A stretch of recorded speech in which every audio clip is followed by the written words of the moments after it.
Welcome to part 2 of Chris Edwards' N-scale layout. In part 1, Chris introduced us to his German-based Twin Peaks township. As we move through his town, we see freight and passenger trains traveling through detailed scenery. The main street is full of vehicles of all descriptions going about their business under the glare of the video billboard and neon lights.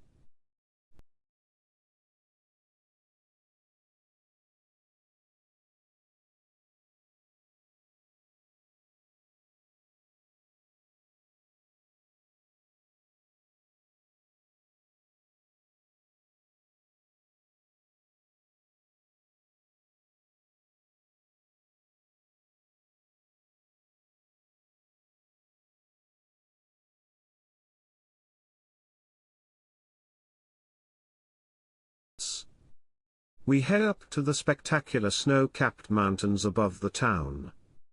Here Chris has installed 2 Magnorail systems to operate a ski run plus a snowboarders area.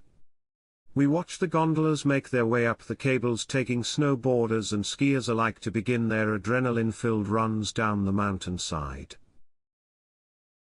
Before we return to the snowfields, we will have a quick look at the little vignettes or scenes that Chris has got dotted around his layout. His detail is incredible, considering that this is all in N-scale. The Oompa Band entertaining diners.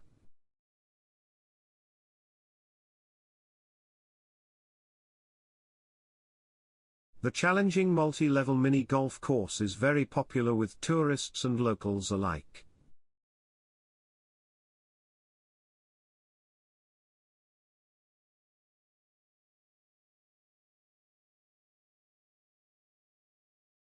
We have the food vendors, serving the public with takeaway pizzas and crepes as they arrive and depart from Twin Peaks Station. The diners at the alfresco tables, awaiting their wine and food. They are being watched on by the tourists and locals going about their business in the main shopping strip.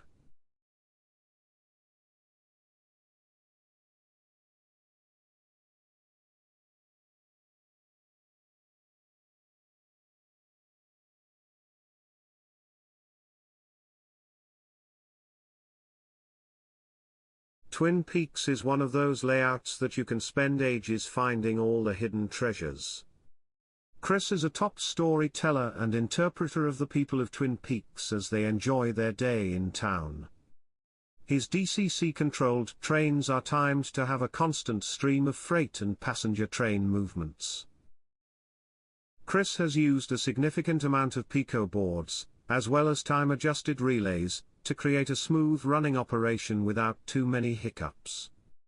For the technical-minded, the module contains a double-track railway with 2 trains on each. The systems are sectioned to ensure that one train can never catch up to the other in the event of a derailment, or stalling, which, as anyone knows, this inevitably happens occasionally on every layout. The shuttle tram has a 2-minute cycle below the main street. The Magnorail vehicles disappear into the tunnel where they do a 180-degree turn and continue on their way. We will see some of his behind-the-scene photos showing relays and timing switches at the end of the video.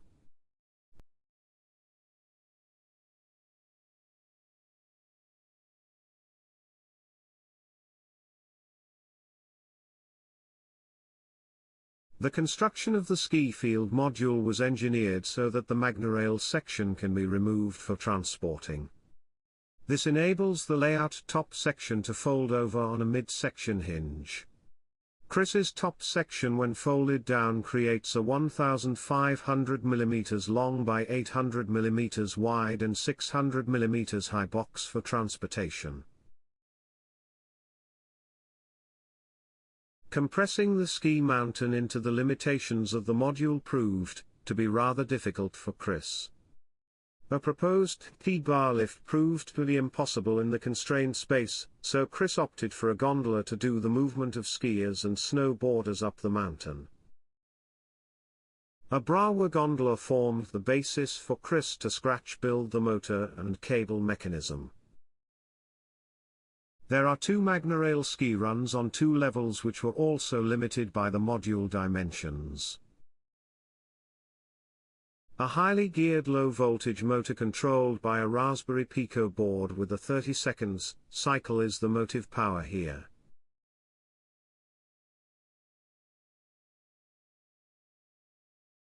There is always something happening on the layout that will catch your eye, be it the magical movement of the N-scale vehicles or skiers, or the detailed scenes dotted around the town. Chris and his mate Tony joined their Alpine modules together, and took out the best and most popular layout at the Christchurch Model Train Show 2022.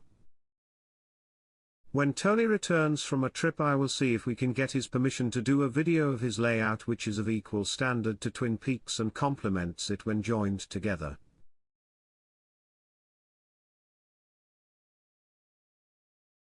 I've just tried a program called SpeechLow, which has an artificial intelligent translation voice. I've been told my voice is very flat and has no character. So I'd be interested to see what you think, whether the AI voice is too off-putting or whether you'd put up with mine in future ones. But I'll give it a try, see what happens. So leave your comments down below and give me any feedback. But thank you for watching, and as I said previously, we'll try and see if we can get a rundown on Tony's module for you. It looks as great as Chris's. Catch you around then. Bye.